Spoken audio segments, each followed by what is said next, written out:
So I'm going to start.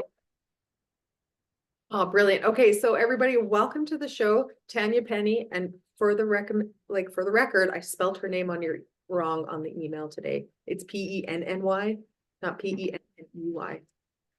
But since she didn't have a podcast, let me introduce her to you right now. And let's see. So Tanya's had quite an extraordinary journey. She's actually struggled with anxiety, depression, pain, insomnia, excess weight, eating disorders, thyroid issues, and addictions. In 2004, when she was 29 years old, she was diagnosed with multiple sclerosis. It was her first spiritual awakening, and when she began her deeper healing journey, little did she know that being diagnosed with MS was part of her discovering her soul's purpose and power. And her negative experiences were waking her up to help her support to do this. She's been teaching each other's and guiding others since 2008. She combines her education in occupational therapy, specializing in mental health, TBI, neurological disorders, yoga therapy, meditation, healing touch, energy work, mind-body healing philosophy, spirituality, shamanism, somatic processing, inner child, shadow, part work, dream interpretations, her intuition that she hears and feels, plus her personal experiences to teach and support you on your journey. She studied the teachings of Louise Hay, Caroline Myss, Dr. Mona Lisa Schultz, Sandra Ingerman, Dr. Peter Levine, and so many others. And she weaves it all into her work. Thank you for being here, Tanya. Yeah, thank you so much for having me. This is a topic that is my favorite to talk about, and I think it's just so important. This childhood trauma that people, even if it was 30 years ago, it still has this impact on us until we're able to fully heal it. Yeah, absolutely. Yeah. And so what does healing look like to you? So I think healing has a lot of facets. With MS, I was able to see that. And I think a big piece of it is, I know that a lot of people here have probably already talked about self-love. And I like to talk about it, though, from an angle of learning to be that, what I call the divine parent to yourself. I know a lot of our childhood trauma, mine included, had to do with my parents. And so I believe most people here, right, whether they remember it or not, it does start there, whether it was criticism, that's traumatic for a child, whether it was worse, physical, sexual abuse, your parents just not protecting you from those that abused you. Maybe your parents, you had this trauma that maybe wasn't related to them, and yet they didn't show up for you and give you that emotional support that you needed. So I believe that we're here on the planet to fully learn to be that divine mother, father, divine feminine, masculine, however you'd like to say it, to yourself. And I've been practicing this for a long time, and I'm still practicing it. It takes time, especially when we didn't have those role models growing up. And we didn't have that divine mother and father. Our parents did their best, and yet it fell short, for lots of reasons. So I feel like that's a really important part, showing up and being that unconditionally loving parent to yourself. And what that looks like is, it looks like a lot of different ways. It looks like soothing yourself. It looks like showing up for yourself emotionally. It looks like protecting yourself from people that are representing people that were the original abusers or at the root of the trauma in the past. So yeah, it looks a lot of different ways, but that is a huge piece to healing for sure. Okay. And what is TBI? Oh, traumatic brain injury. Okay. Oh, cool. Yeah, it's interesting. So I started my career as an occupational therapist, again, focused on mental health, and had no clue, right? At that point, I had no clue what was going to unfold. And but I think it definitely set me up for being where I am today to do the work I do. And I think it's important to share. And I know we're going to do a podcast and you're going to send it out later, but I think it's important to share that a lot of us have this childhood trauma that we don't even fully know the extent of. I had done a lot of trauma healing work when the MS was diagnosed. I knew that it had to do with unresolved past trauma, and so I worked on healing. I had sexual abuse by my cousins. I had date rape. I knew my mom and dad were very critical of me, and I grew up in a really chaotic, abusive household. But it was interesting. I didn't until 2018. I had only hit the tip of the iceberg. In 2018, I had memories come back of being sexually abused by my father. And then not until 3 years ago did I know the full extent of the abuse by my mom, which was a lot of physical abuse. I had totally stuffed that because it was so traumatic. Mhm. So I believe that, many of us may know some of it, but to know the full extent of it, um, is really necessary, because in order to feel and release that trauma from the body, we need to know what those traumas, the extent of the traumas are. Um, and that allows us to also fully show up and be that divine parent to ourselves when we're able to know those traumas, and then being able to take what I call the divine parent self-healing process. And I would love, Tanya, if it's okay if I take everyone through just a little taste Yeah, of that today. Would that be okay? absolutely. Yeah, yeah. And that'll give everyone a deeper understanding of what I mean by showing up and being that divine parent to themselves. So I guess I just wanted to share that. Like, we get our memories when we're ready and when we have the tools. And as I said before, I was helping people since 2008, but with this deeper acknowledgement of my own traumas and going through healing those, I know there's a lot of other healers here, become even more powerful and supporting others, which I believe is our purpose. Part of our soul's purpose is to overcome and heal and move through whatever words you want to use, these traumas, and then support others to do the same, whether you do that getting paid or whether you just do that for your family, right? That we're able to show up and be that for our friends, our family, our loved ones, and also in our work as well. Yeah. Okay, cool. Okay, and what does the parent thing look like? So yeah, I'm curious, do you want me to actually go step by step or just take people through the experience of it? Let's do the experience. Yeah, it feels like the experience is, that you can actually have it and embody that today. I would love to do that. So first of all, I would ask, if you don't yet, everyone, you might want to grab a journal or a notebook. Yep. I know you probably did others have done some writing, so hopefully everybody has that. If you don't, that's okay. There's just going to be just a little bit of writing in the beginning.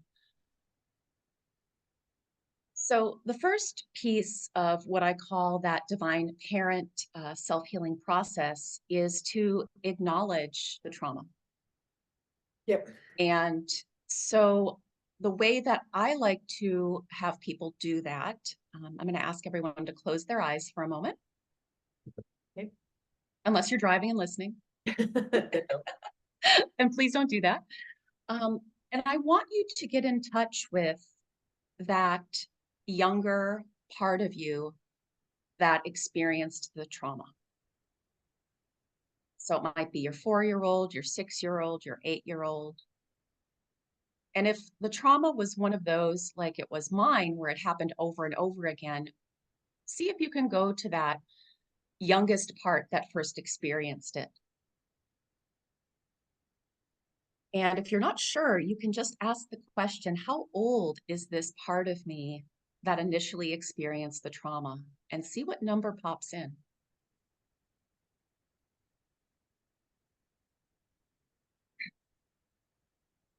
And then see if you can picture yourself at that age.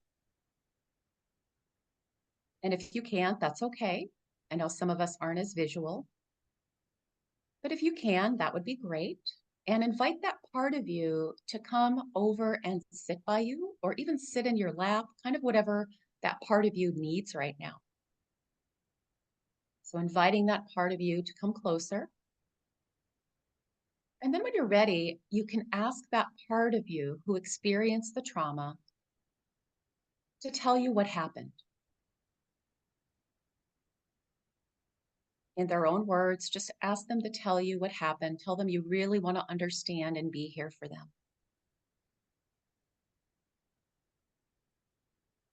Taking a few moments to listen to that part of you. And this is the time where you might actually want to write what they have to say. You might open your eyes and actually write or describe what this part of you is telling you about the trauma.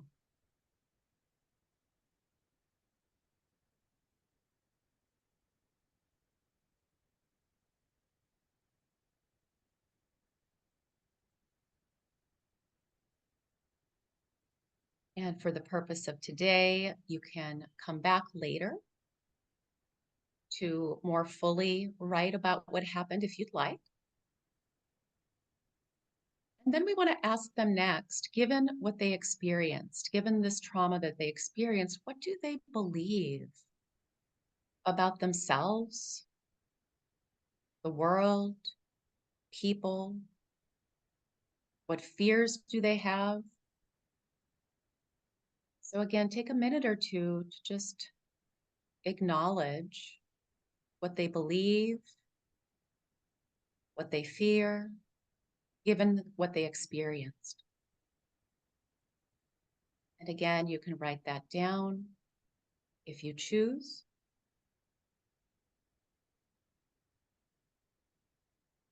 And again, we just acknowledge why, yes, we understand why you would hold that belief, why you would have that fear, given what you experienced. And next, we want to tune into the body.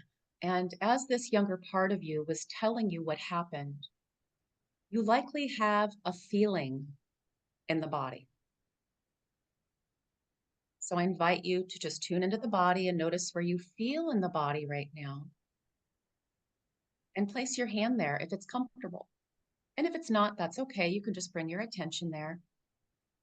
But this trauma lives in the body. So we know that we likely feel somewhere when we're acknowledging the trauma, when we're touching in on the trauma. So placing your hand there and acknowledging any emotions that are present.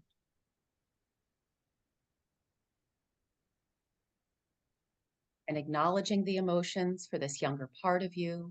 Maybe it's sadness, maybe it's anger, fear, shame, guilt.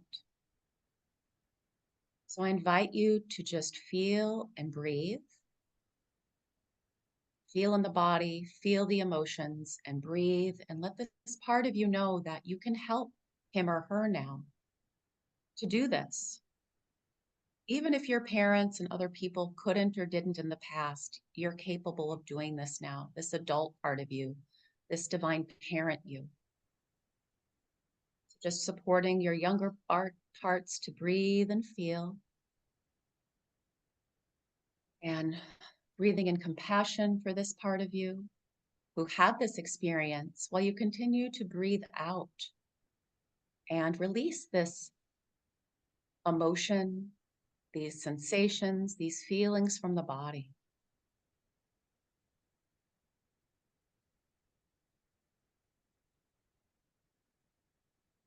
And again, for the purpose of today, we're going to move to the next piece. But when you're doing this on your own, you stay as long as you feel guided to.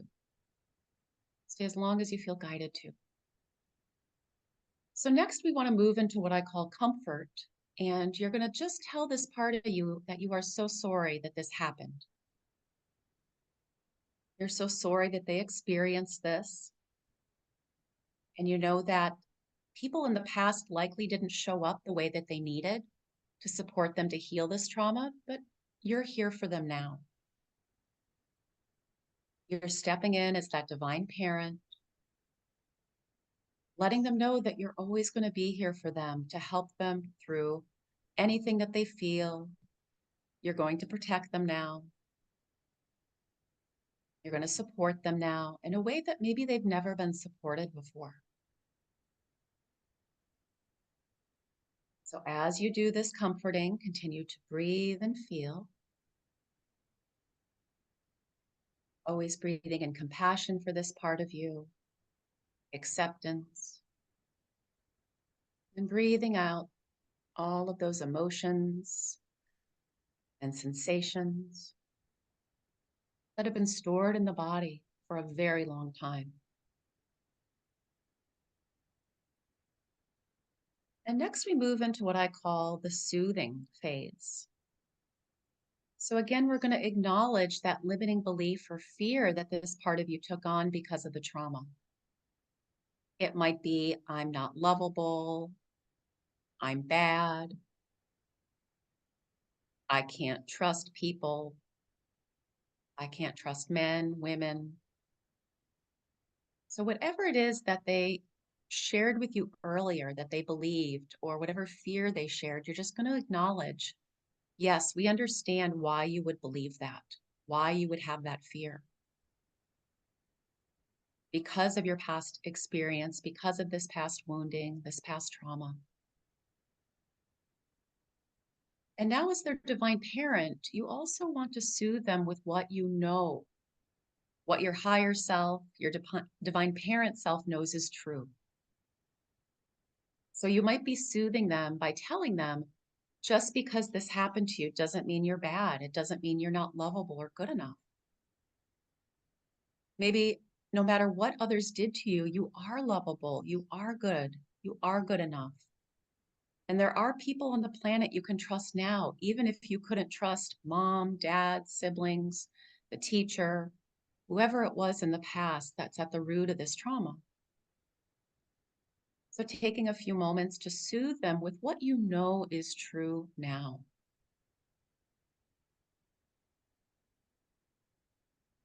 Perhaps you're soothing them with, it wasn't your fault. It wasn't your fault. You did your best. They're bad. You're not bad. The people that did this to you is bad, not you. Whatever you feel that part of you really needs to hear right now. Just take another moment to do that, to soothe them.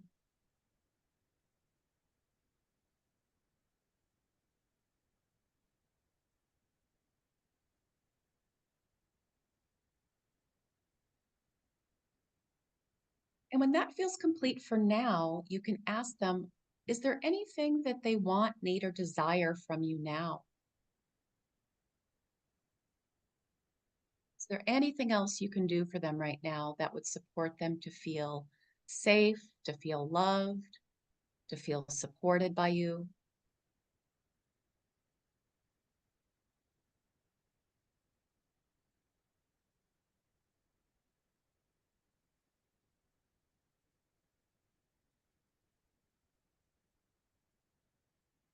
And then let them know when you can give them that.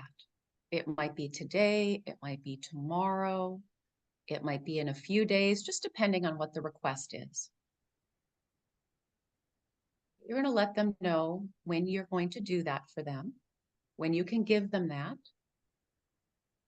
And they might be asking for things like a nap, to go swinging, to go for ice cream, to put up a boundary. They may say, I don't want to talk to this person ever again, whoever the person is.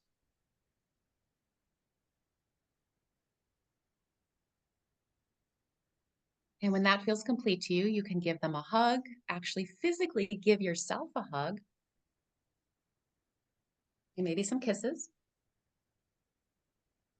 And then again, tell them how important they are, how special they are to you, that you are now stepping in as that divine parent, that you are always going to be here for them, protecting them, loving them, accepting them for exactly who they are. No matter what they think, no matter what they feel, you're going to support them in a way they've never received, they've never had before. And when that feels complete, again, just feel in the body. Notice how the body is feeling now. Taking a few breaths. And when you're ready, feeling the surface you're supported by, feeling your hands and feet, wiggling fingers and toes, and gently opening and closing your eyes.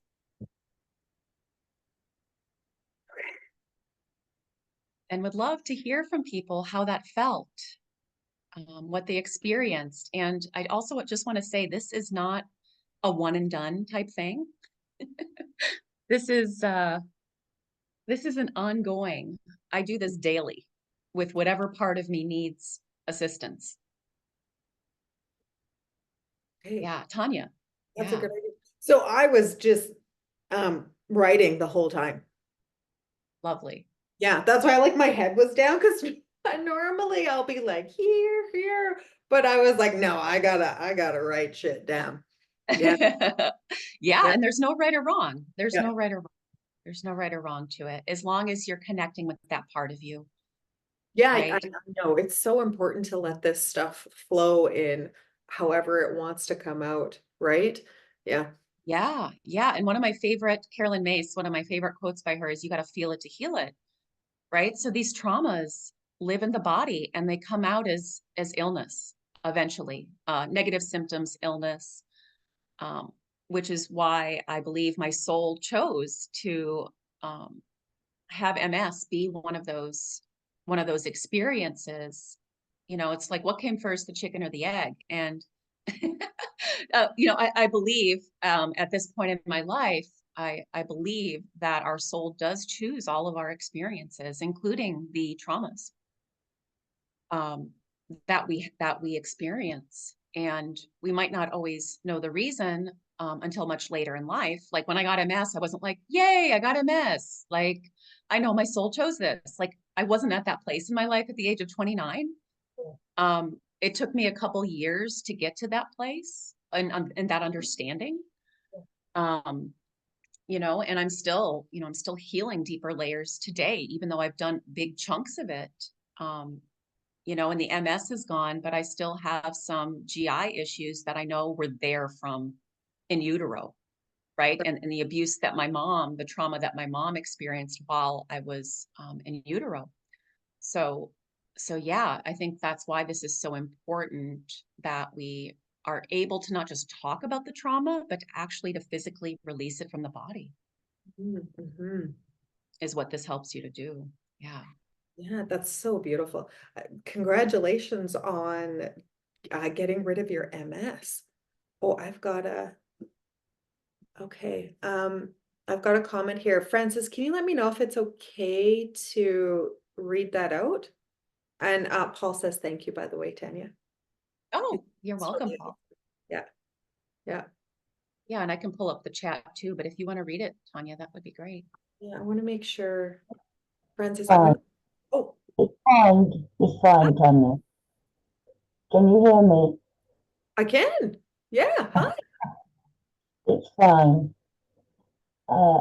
That's just what happened, but it went throughout my whole uh, life, really.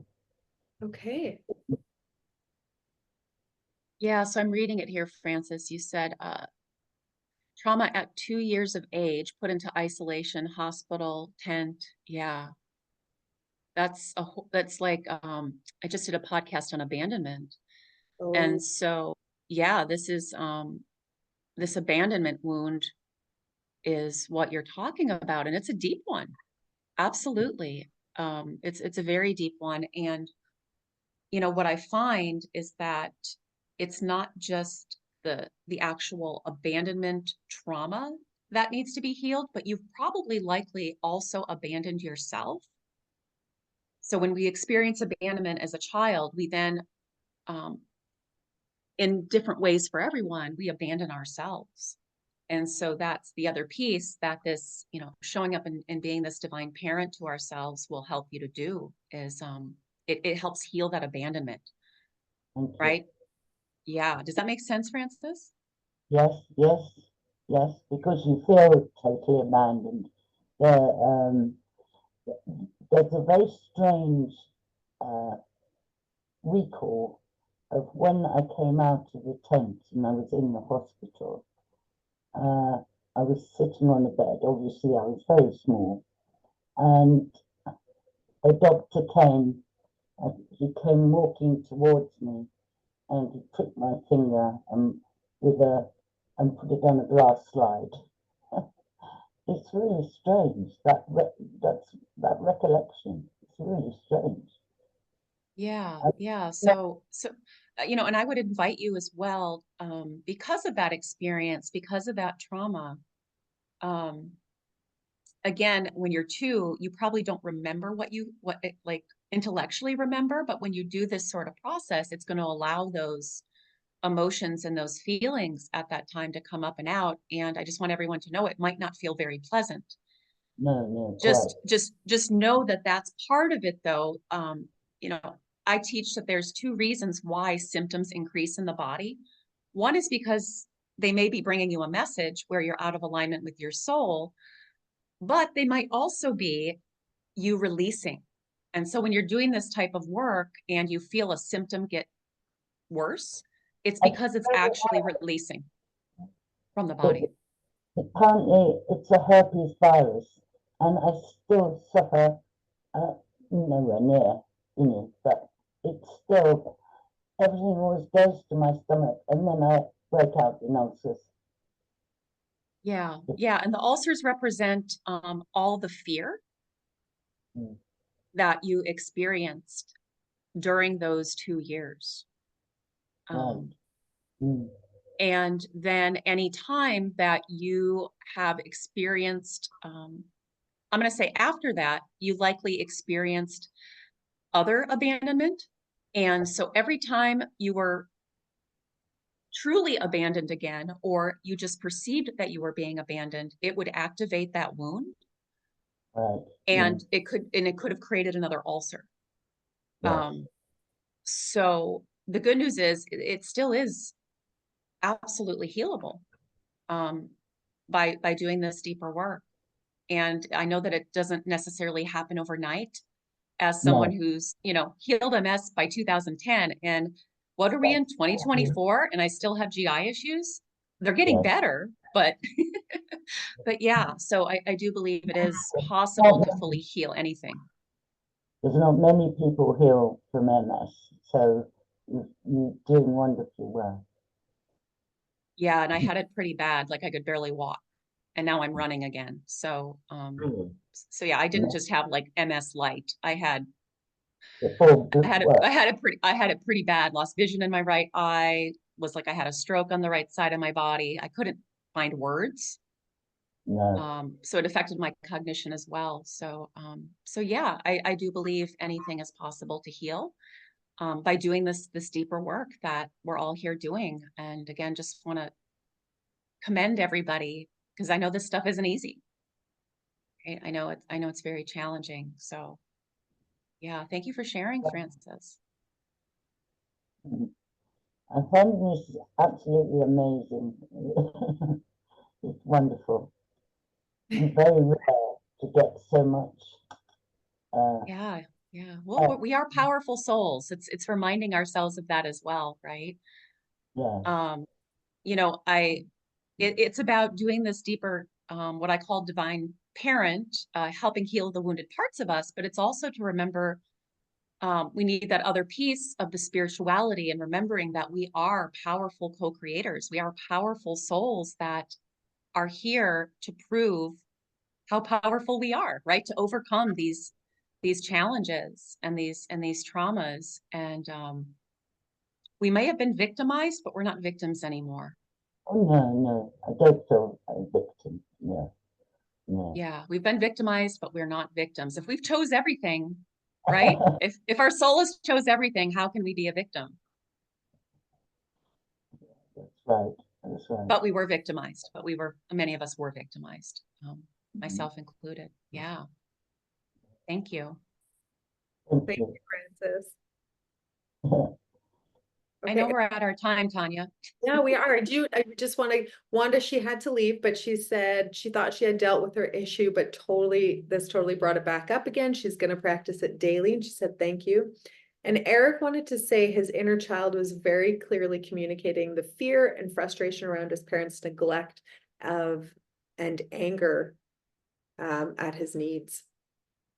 Yeah. And your inner child has every right to be angry. And of course, have that fear. And I like to say too, it's not that, again, this isn't one and done, especially if you were treated like I was by both of my parents in a very abusive way my whole life. Mm. Like, I don't believe that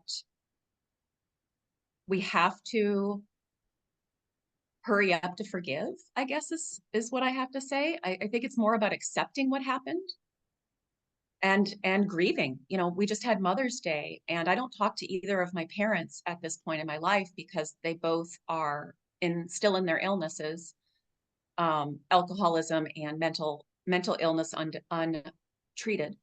And so, as being a divine parent for myself and my younger parts, I can't have communication with them right now because that would be dishonoring and re-triggering my inner child, my younger parts.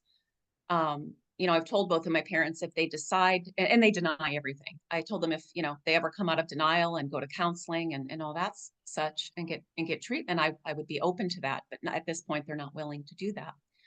Yep. Yeah. So Eric, it's understandable and totally okay to have that frustration and yeah, just keep showing up for those younger parts and telling them it's okay that they feel that way.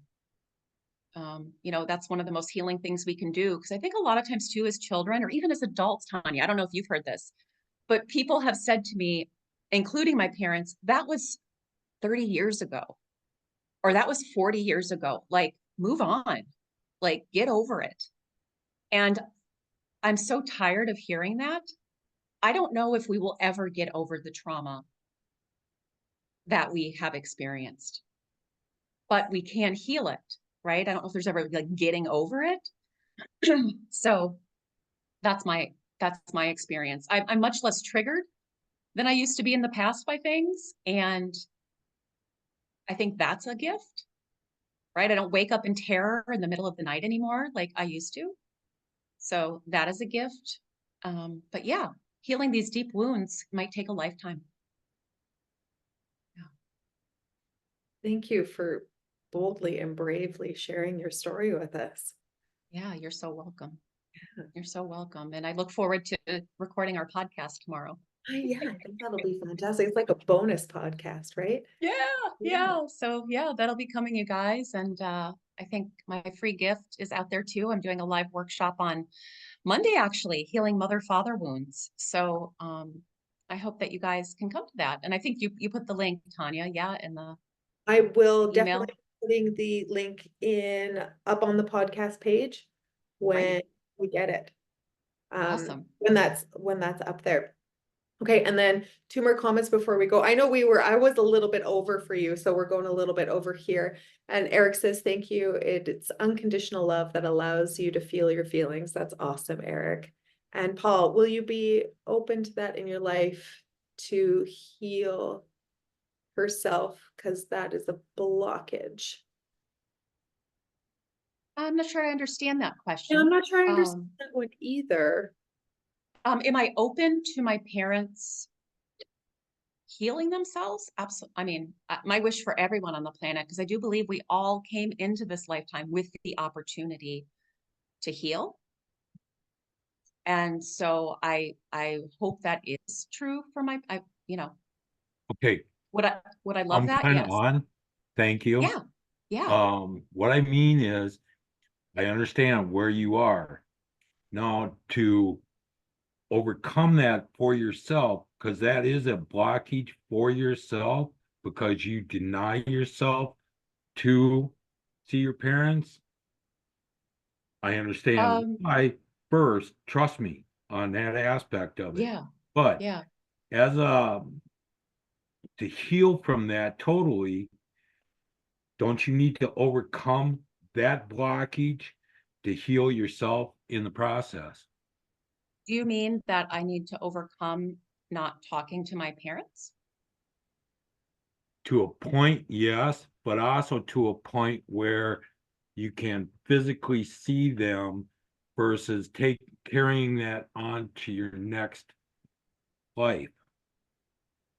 So on a soul level, my parents and I agreed to have this experience, and on a soul level, they did agree to get the help to heal themselves from this trauma. Because when the people that traumatize us, they're traumatized as well. Exactly. Right. Um, and at this point, my parents have not stepped up and filled their soul agreement, but I have filled my part. And so from that angle, there's that piece, but then there's also me, in order for me to be my divine parent to my younger parts, I can't allow myself to be around people, not just my parents, but people that are, what's the word? That would continue to abuse me. Okay, stop right So there. that's, yeah. So I can't Okay. allow myself to be around people. Mm. That would be me not being a divine parent to myself, is But what allowing would it myself. take for you to overcome that? Well, Paul, I don't believe that I need to. As Okay, I explained, my soul, the agreement between me and my parents, I've upheld my bargain. What I agreed to do, and that was to assist them to be able to not take this into their next life. But at this point, they're not willing to do that. which is So not hard for you. It's nope, all it's on not hard them. for me. Absolutely. But Absolutely. So, for me, for instance, I sent my mom a Mother's Day card. So it's not that I don't still have compassion for them. I send them compassion energetically all the time. And I do still send cards. And I say, like Mother's Day card, I said, thank you for being the mother my soul asked for. And my greatest wish for you is that you can heal your traumas so that you can leave this planet guilt-free and with peace and joy in your heart, and not take this into the next life. So, I still continue to offer that compassion and support, but no, it is not for me to bulldoze my younger parts and say, we're going to go visit our parents. At this point, no, because they still are, I've tried, and they still are abusive. Yeah, and we Yeah. all have our own path, right? It doesn't mean that we have to Yep. necessarily include parents. We're allowed to walk away from people for sure. Absolutely. I Yeah. think that's part of, I think that's part of our growth, and part of our overcoming is to say no. And again, this is different for everyone, but a lot of us, it's actually to say, no, I'm not going to put up with that abuse anymore. And I'm not going to tolerate it. And I'm going to remove myself from the situation, right? Like, same is true. My ex-husband was abusive. And so it wasn't for me to stay and make it work, Yeah. right? He wasn't going to change. So I needed to leave. So that's just another example. So yeah, thank you for those questions. I think they're all really great questions. And Yeah. thank you, Tanya. Oh, my pleasure. My pleasure. Thank you for being here. I'm excited for our podcast tomorrow. Me too. Okay. Thanks, everybody.